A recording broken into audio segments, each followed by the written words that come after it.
ہمارا آج کا سبق انشاءاللہ آیت نمبر 162 اور 163 ہوگا انشاءاللہ۔ اعوذ باللہ من الشیطان الرجیم، بسم اللہ الرحمن الرحیم۔ فبدل الذین، پھر بدل دیا ان لوگوں نے، کے معنی پس بدلا، اردو میں بھی بدل اور تبدیل کے لفظ یہاں اردو کے ہم بنا سکتے ہیں۔ الذین، جو، پس بدل دیا ان لوگوں نے، جو، ان لوگوں کو بریکٹ میں کریں، ظالموا، جنہوں نے ظلم کیا، منہم، ان میں سے، قولاً، قول کو، بات کو، اردو کا لفظ قول آپ بنا سکتے ہیں، غیر الذی، علاوہ جو، غیر کے معنی علاوہ، الذی جو، قیلا، کہا گیا تھا یا کہی گئی تھی، لہم، ان کے لیے، فارسلنا، پس ہم نے بھیجا، ہم نے ارسال کیا۔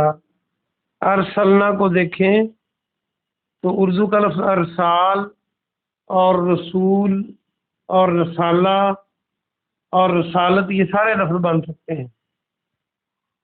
علیہم، ان پر، رجزم من السماء، رجز، عذاب، من سے، السماء، آسمان سے، آسمان سے ان پر ہم نے عذاب بھیجا، بما کانوا یظلمون، بما، اس وجہ سے، جو، کانو تھے، یظلمون، وہ ظلم کرتے تھے۔ با محاورہ ترجمہ دیکھیے، پھر ان لوگوں نے جنہوں نے ظلم کیا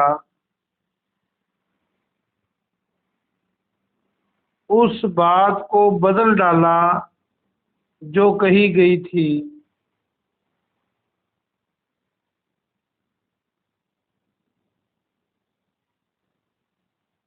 تو ہم نے ان پر آسمان سے عذاب بھیجا، اس وجہ سے کہ جو وہ ظلم کرتے تھے۔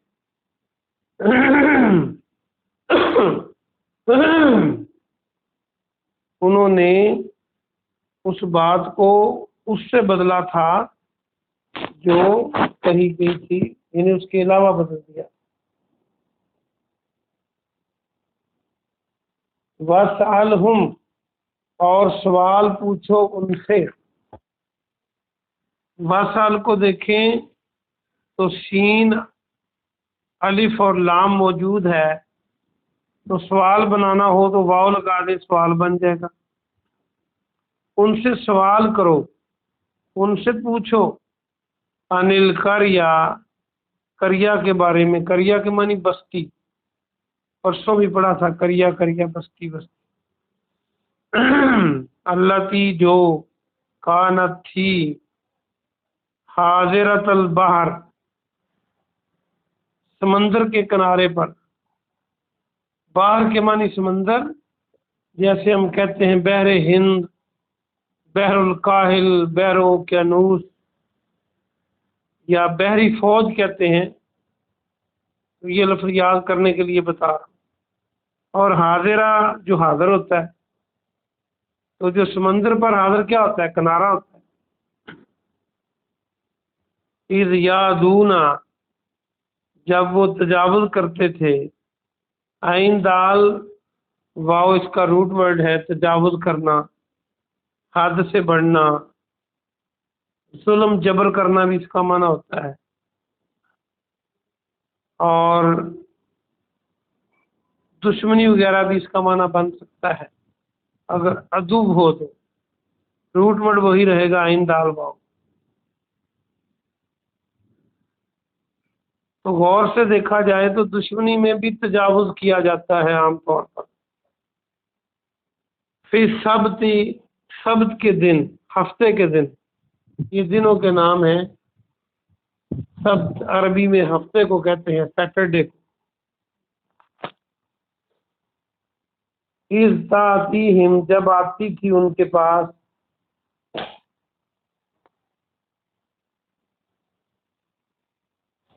ہیتانہم، ان کی مچھلیاں، ہیتان ہوت کی جمع ہے، ہے واؤتے ہوت۔ یونس علیہ السلام کو ہوت والا نبی بھی کہا گیا قرآن میں، مچھلی والا۔ یوم سبتہم، ان کے ہفتے کے دن، شرعا و یوما، شرعا سر اٹھائے ہوئے، شرع کو یاد رکھنے کے لیے شین رے عین اس کا روٹ ورڈ ہے، تو شرح کیا ہوتی ہے؟ شین رے عین، شرح کرنا، تشریح کرنا، تشریح ہوتی ہے تو کیا ہوتا ہے؟ بات کھل کے سامنے آ جاتی، واضح ہو جاتی ہے۔ جب مچھلی سر اٹھاتی تھی تو واضح ہو جاتی تھی۔ شریعت کو شریعت بھی اس لیے کہتے ہیں کہ اس میں واضح احکامات ہوتے ہیں، اور شرع اور تشریح یہ لفظ بن سکتے ہیں۔ یوم، اور جس دن، لا یثبتون، ان نہ ہوتے تھے وہ سب ہفتے میں، یعنی ہفتے کا دن نہ ہوتا، سبت وہی بات، لا تاتیہم، نہ آتی تھی ان کے پاس، کذالک، اسی طرح، نبلوہم، ہم آزماتے تھے انہیں۔ نبلو میں نون جو ہے اس کا معنی ہم کا معنی انہیں، اور ابتلا آپ نے پہلے پڑھا تھا، آزمائش، الف بے تے لام الف، ابتلا وہ لفظ بن سکتا ہے۔ بما کانوا یفسقون، اس وجہ سے جو وہ فسق کرتے تھے، جو وہ نافرمانی کرتے تھے۔ با محاورہ ترجمہ دیکھیے، اور ان سے پوچھ اس بستی کے بارے میں جو دریا کے، جو سمندر کے کنارے پر تھی، جب وہ ہفتے کے دن تجاوز کرتے تھے، جب ان کے پاس ان کی مچھلیاں آتی تھیں، ہفتے کے دن سر اٹھائے ہوئے آتی تھی، اور جس دن ہفتہ نہیں ہوتا تھا تو وہ نہ آتی، ان کے پاس نہیں آتی تھی۔ اسی طرح ہم ان کو آزماتے تھے، اس وجہ سے کہ وہ نافرمانی کرتے تھے۔ آج کا سبق پورا ہوا، آئیے ہم اس کی مختصر تفسیر دیکھتے ہیں۔ آیت نمبر 162 اور 63 میں وہی مضمون چلا آ رہا ہے پچھلا ہی، جب بنی اسرائیل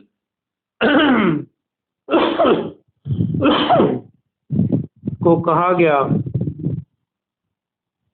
کہ تمہاری خطائیں معاف ہو جائیں گی، اس دروازے میں سجدہ کرتے ہوئے داخل ہو جاؤ، جھکتے ہوئے، اور معافی مانگتے ہوئے، تو انہوں نے کیا کیا؟ معافی مانگنے کی بجائے اور جھکنے کی بجائے انہوں نے، ان ظالموں نے اس کلمے کو ہی بدل دیا جو ان کو کہا گیا تھا، اس سے بدل دیا۔ یعنی اللہ نے جو کہا تھا کہ مغفرت مانگو، انہوں نے مغفرت کی بجائے کلمے کو تبدیل کر دیا، اور ہتا کی بجائے ہنتا کہا، کیونکہ انہیں ہتا کہتے ہوئے کہا گیا تھا کہ داخل ہو جاؤ۔ ہتا کا معنی مغفرت، بخشش، اور ہنتا کا معنی گندم دو۔ تو اللہ کی بات کو بدلنا اللہ کے عذاب کو دعوت دینا تھا، اور یہاں پر اس بات کو ظلم سے تعبیر کیا گیا ہے۔ تو اللہ فرماتا ہے کہ جب انہوں نے یہ حرکت کی تو پھر ہم نے آسمان سے ان پر عذاب بھیجا، اور یہ ان کے ظلم کرنے کی وجہ سے تھا، وہ ظالم لوگ بن گئے تھے جو اللہ کی بات کو بدلتے تھے۔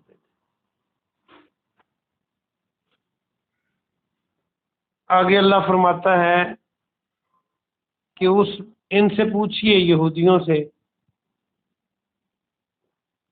کہ اس بستی کے بارے میں جو دریا کے سمندر کے کنارے پر تھی،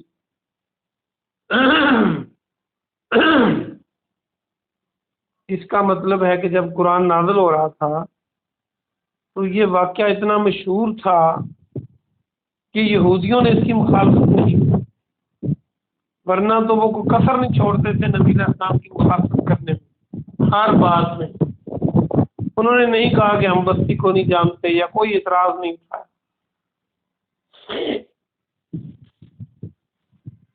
تو بستی والے کرتے کیا تھے؟ ہفتے والے دن بنی اسرائیل کو شکار سے روکا گیا تھا، ان کو کام کاج سے روکا گیا تھا، تو وہ دریا کے سمندر کے کنارے پر تھی، مچھلیاں پکڑنا ان کا مشغلہ تھا، تو انہوں نے اللہ کا حکم دیکھے، اللہ کا آزمانے کا انداز کہ ہفتے والے دن مچھلیاں سر اٹھائے سامنے آ جاتی تھی، واضح ہو جاتی تھی، پانی میں اوپر منہ اٹھا کے پانی سے باہر سر نکال کے کھڑی ہو جاتی، شکاری لوگ اس کو سمجھتے ہیں، اور پھر بستی بھی دریا کے کنارے پر ہو، مچھلیاں بھی ان کو واضح مار رہی ہوں اور ان کو روک دیا گیا ہو، تو کتنی بڑی آزمائش۔ اور وہ آزمائش میں پورے نہ اترے اور انہوں نے تجاوز کیا، اللہ کی بات کو نہیں مانا، اور جب ہفتہ نہیں ہوتا تھا وہ جال لگا کے بیٹھے رہتے تھے، کنڈیاں لگا کے، اور وہ کو مچھلی آتی نہیں تھی۔ تو اللہ فرماتا ہے ان کے فسق کی وجہ سے ہم نے اس طرح ان کو آزمایا۔ اللہ پاک کے ان احکامات سے ہمیں پتہ چلتا ہے کہ اگر کوئی حدوں کو تجاوز کرے تو اللہ کی آزمائش بھی بڑی آتی ہے اور پھر اس پہ عذاب بھی آتا ہے۔ تو ہمیں اللہ کی حدود کا خیال رکھنا چاہیے۔ اللہ پاک سے دعا ہے کہ اللہ پاک آپ کو اور مجھے عمل کی توفیق عطا فرمائے۔